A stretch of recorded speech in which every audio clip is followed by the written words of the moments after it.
It is said that to best enjoy the light, you must first explore the heart and soul of the darkness. We are the artists who create in the shadows, whose dreams are designed to become your reality. I'm Stanley Weotter. Welcome to my world of the dark fantastic. Welcome to the world of Dark Dreamers.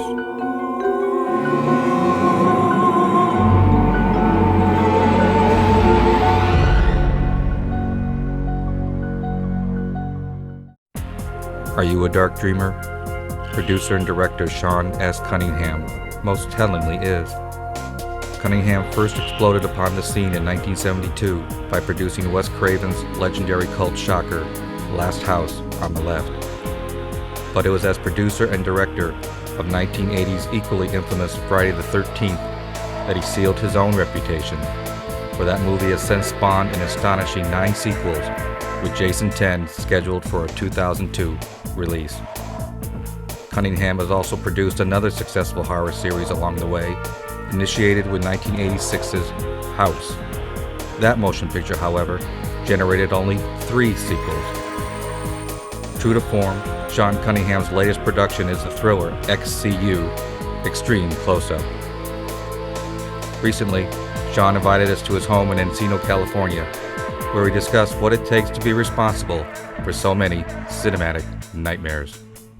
Sean, could you tell us about some of your current projects? Currently, I'm just finishing a film called XCU, Extreme Close-Up, which is a kind of a thriller whodunit set in the world of reality television. It's I really like the movie. It was a lot of fun to do it. This is as producer and director? Yeah, this is the first film I've directed in 10 years maybe, and I wanted to get back in the hunt. Basically, I've done a lot of work, working with other directors and working on different projects. And at some point, I just wanted to get back and do some of this stuff myself. I wanted to do a film that the principal purpose of doing the film was to go out and have fun and share that fun with other people. And I did, and I really enjoyed it. Why have you stayed in the horror, suspense, thriller genre for the most part throughout your entire career? My first real success, after Last House on the Left was Friday the 13th. And people are generally comfortable giving you money to do something that you've made money with before. If they say, gee, I've got a great idea, I want to make a love story, and I want to give all this money to Sean Cunningham because he did, a thriller so well. It's not likely. So that the stuff that's usually offered to me, or the stuff that I'm usually able to raise money for, is in the thriller mode, or in the teenage airhead mode, as it were. And I don't apologize for that. It's just where I have been able to make a living and support my family and live my life. But for a lot of people, is it something that you were really born to do? I mean, people ask Stephen King, they say, Stephen, why did you become a horror writer? And he goes, what makes you think I had a choice? I think Stephen King has said stuff like he was born into the genre, born into the dark, a dark view of life, and didn't really have a choice about how to explore anything else. I think Hitchcock, in many ways, used humor to explore the same kinds of things. I'm not convinced that I am in the same boat. I was out trying to make children's films in the late 70s. And one was a little baseball movie, kind of a Bad News Bears ripoff. And then another one was kids playing soccer. And I thought it was going to be very successful as a television show. And we were waiting to see what would happen. And sure enough, my kids kept eating, and I had to keep paying rent. And I looked around for something to do. And that's when I thought of going back and doing Friday the 13th. And now Friday the 13th was a very low budget film shot in a Boy Scout camp for $500,000. And all of us connected with it. we didn't think we were making a classic or anything more than trying to figure out a way to keep the lights on until this television series really took off. And I remember we took out an ad in Variety, and it said, from the producer of Last House on the Left comes Friday the 13th, the most terrifying film ever made. Of course, the film didn't exist. We were just trying to find out whether or not we could get away with using the title and if people would actually be interested in such a film. And the phone started literally ringing off the hook, and I was able to raise the money to do it. We finished it, and oddly enough, both Paramount and Warner Brothers United Artists were actually interested in the film. And we wound up distributing it through Paramount in the United States. And Frank Mancuso, who was then head of distribution, took an enormous chance. He took this film that had no stars, and it was not a conventional film. It was basically a kind of a small little film, and he treated it as a national release. And he opened it nationally, and it was enormously successful, but nobody had ever done it before, and at some level his job was probably on the line doing it. But he took a chance, and it really, really paid off. At that point, suddenly I had my 15 minutes of fame, and I was able to at that point I could have done anything I wanted, so long as it was Friday the 13th. and that kind of repeated, and I did I did a little film in New York called A Stranger's Watching with Rip Torn and Kate Mulgrew, and it was, I don't know, it felt a little grim and gritty. It was underground in the subways and things like that, and I so wanted to get out in the sunshine and do something else, and I wound up doing this little thing called Spring Break, which was basically an Airhead beach blanket kind of movie, updated to present day. And fortunately enough for me, it was successful. And suddenly I was getting not only the option of doing low budget puke in a bucket things, but also I could do low budget Airhead comedies for teenagers. But that's a double-edged sword. You want to be successful, you make a successful film, no matter what the genre, and people say, keep making that same kind of film. Sure they do. And it is kind of a double-edged sword, but I don't think you have to apologize for it. I think that it's a certain kind of story. I think that most horror films partake of a mythic kind of quality, that the good ones are kind of like fairy tales. And when I was thinking about Friday the 13th, I've been reading a guy called Bruno Bettelheim, and he has a book called The Uses of Enchantment, and he was talking about fairy tales and how grim and awful they seem to be on the face of it, and why is it that through hundreds of years certain stories have survived, and his suggestion is that what we do is we dress up our darkest fears in these little fairy tales. And then by telling us these things that are kind of scary, it's like we're bringing these skeletons out of the closet, and we get to look at them in the safety of this little fairy tale. And then when we put them away, they're not quite so scary. And I think that most teenage horror films deal with the fear of untimely death.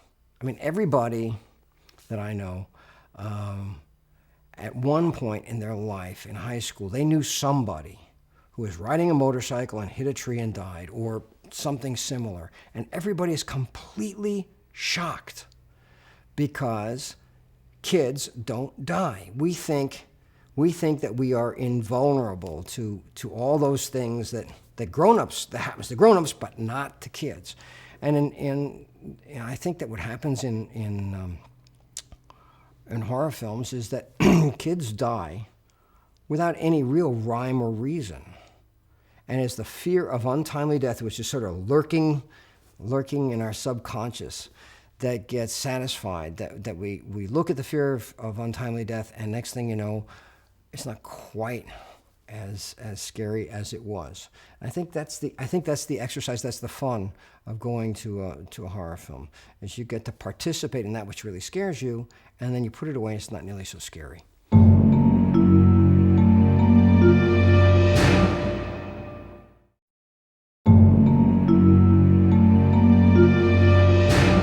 Another aspect of horror films, you get to break a lot of rules. I think that the genre itself has changed a lot in the 20 or so years since I started. When I did Friday the 13th, the camera was perceived to be something that recorded reality. So when you did a special effect, you were doing a magic trick. Now the audience knows that Lon Chaney is not turning into Wolfman, but the camera is running and it looks like he turns into Wolfman. In the same way that the camera knows you didn't take an actor and all of a sudden stick an arrow through his neck, right? But on the other hand, you saw the arrow came through and you don't know how we did it. And there was a delight in that magic trick. Now, with the advanced technology and advances in makeup, I mean, if there's anything you can dream of, you can do it, and the audience is just not impressed. I remember seeing, about 10 years ago, a Gillette commercial where an actor starts shaving, and within 30 seconds, he's morphed into at least a half a dozen different people. And you watch that on television, you say, oh yeah, and you don't care. So these things that are so difficult to perfect technically are not looked upon as being particularly cool for the audience. And I think that the audience is always trying to say, well, show me something I haven't seen. And since we don't trust the camera anymore, it's sort of, the delight in special effects has changed. And I don't think that they're nearly quite as delightful as they used to be for the audience. And I think that what has to happen is the delight will come from its basic source, which is always the story.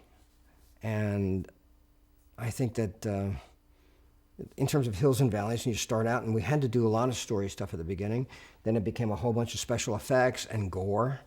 And I think that is its own worst enemy. And I think that what the challenge now is to tell interesting stories that engage the audience and give them surprises and delight without trying to amaze them with your technical prowess. But in terms of the pride that you take in your own work, let's say someone had never seen any of your films before, they just came in from outer space, let's say. Which of your films would you recommend to them? Probably the most complete film I may have done was Friday the 13th, because it just worked. It had very limited ambitions, and it achieved those ambitions, and it pulled it off. But Friday the 13th for sure was a time and place kind of thing.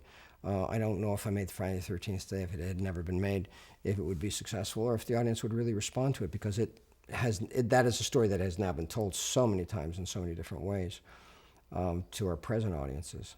I think that there's most of the movies that I've made, certainly the ones that I've directed and most of the ones I've produced, I have a hard time watching, because all I see is the opportunities to have done things better, the opportunities to have grown, or I said, oh, I made that mistake, I just can't watch it. But even still, I think there are parts of Deep Star 6 that I really am proud of. And I'm very proud of a lot of the work that I've done in this last film, Extreme Close-Up. It's different, it's hard, and it feels fresh to me, and I really like it. How do you explain the incredible number of sequels? I mean, that's like the James Bond series of horror. I didn't have a lot to do with the cranking out of the same movie over and over and over again. In fact, after the first movie was made, they asked me if I wanted to direct the second movie or make the second movie, and I said no, I wanted to move on to other things. And Steve Miner, who had worked with me as a line producer, was able to direct the second one, and in fact the third. And during the second and the third, I was around, and I was a friend of the production, and I helped as much as I could. But I didn't think it would continue to be successful, and after they did Friday the 13th Part 3 in 3D, they thought they might get one more out of it. And so they had Friday the 13th, the final chapter, which maybe it should have been the final chapter, but it did okay. And Paramount had this cash cow. They knew that if they could keep making these films at a reasonable budget, that a certain number of people would come back every 2 years and take a look. And in fact, they were smart enough to make the same movie over and over again. I wouldn't want to make the same movie over and over again, but I don't think I'm nearly as smart as they are. And that's what they did. And having made Friday the 13th Part 4, the final chapter, when they decided to make another one, they crossed out final chapter in the ads and put a new beginning. And I just thought I'd fall on the floor when I saw that ad. And it was wonderful because it kept the money coming in, but I didn't have anything to do with it until Friday the 13th Part 8 was finished. And the series was, for all intents and purposes, dead. And I had talked to my friend Wes Craven about, wouldn't it be kind of cool to do Freddy and Jason in the same movie, and to take these two pop icons and put them together? And I approached New Line about it, and who had the rights to do the Freddy stuff, and they said, yeah, they would be very interested in doing that. And then I went to Paramount and the original investors, and we were able to get the rights back from Paramount and Warner Brothers to do a new sequel, Freddy vs. Jason. And then we started to work on the script, and we just couldn't come up with a script that people were willing to sign off on. Wes then decided to do his final installment of the Freddy series. And I decided I had to do something with this Friday the 13th thing, so I produced Friday the 13th Part 9 to keep it out there. And we still continued to work on the Freddy vs. Jason and have been working on it off and on over the past 5, 6, 7 years almost.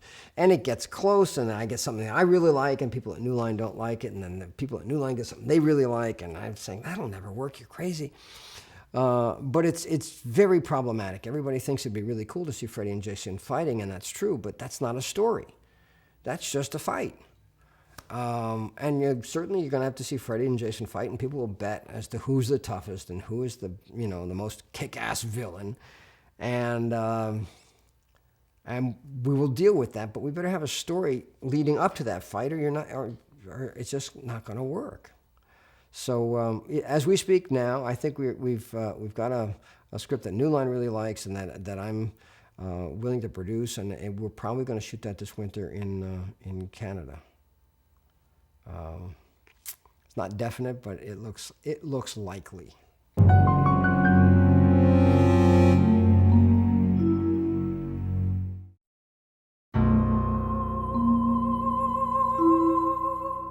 What is the status of Jason 10? Jason X. Jason X, Jason 10. Out of my frustration with the Freddy Jason script problems, I determined that if this thing can never be solved, I have to do something else, and I don't want to do another Jason running around killing teenagers in the woods. And Todd Farmer, a friend of mine who's a really good writer, and Jim Isaac, a special effects wizard from who worked with me on Deep Star 6 and worked with me on the House pictures.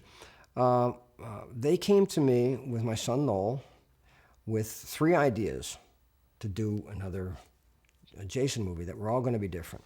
And of the 3, the one that they seemed to be most excited about was, what about Jason in space? I said, what? And they said, no, Jason in space. Think about it. And they started pitching me this different stuff. And I said, wow, that could be really cool. And they really got into it. And I went to New Line, and they said, gee, that sounds pretty good, actually. But we really want to do Freddy Jason. But if you really want to do Jason X, let's develop it a little further. And we did. We developed it, and we were not able to make Freddy vs. Jason happen. So we actually went ahead and shot Jason X, which is Jason in space, and it's futuristic. And it is It's fun. It's a new take on the old villain, and I hope it's I think it's a lot of fun, and I think kids will really like it. Now, the release date for that? As we speak, I believe it's March of 2002. That may slide a little bit, but I am told by the people who know these things at New Line that it's definitely going to be released this spring. But you're going at it with a sincere intent, and a lot of people just say, well, it's horror movies, I'll do it, I'll make money. Doesn't matter if it's good, bad, or whatever.